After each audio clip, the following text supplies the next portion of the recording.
सांगितलं होतं ना, तर त्या दिवशी कोणीही काही खायचं नाही, कोणी कोणत्याही प्रकारचं काम करायचं नाही, म्हणजे पूर्णपणे तो दिवस देवाच्या चरणी, देवाच्या भजनी तो दिवस घालवायचा होता प्रिय. पण आता तसं नाहीये, तशी परिस्थिती नाहीये.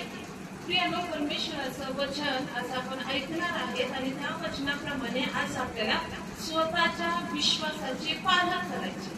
काय करायचे? स्वतःच्या विश्वासाचे पालन करायचे.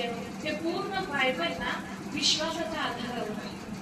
प्रभू येशू ख्रिस्त असं आपल्याला जे काही शिकवणार आहे ना प्रियानो, परमेश्वर म्हणत आहे की तुमचं सर्व काही तुमच्या विश्वासावर अवलंबून आहे.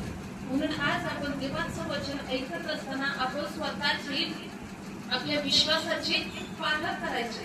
कारण प्रियानो, देवाचं वचन असं सांगतं की जसा तुमचा विश्वास आहे, तुमच्या विश्वासाप्रमाणे तुम्हाला आशीर्वाद. विश्वासाप्रमाणे म्हणजे जसा तुमचा विश्वास तसं तुम्हाला आशीर्वाद. जसं तुम्ही विश्वास करता त्याप्रमाणेच तुम्हाला देणगी आहे. प्रियानो, देवाचं वचन आपण ऐकणार आहे की परमेश्वर असं म्हणतो की तुमच्या विश्वासाच्या पातळीवर देव कार्य करतो. तुमच्या विश्वासाच्या पातळी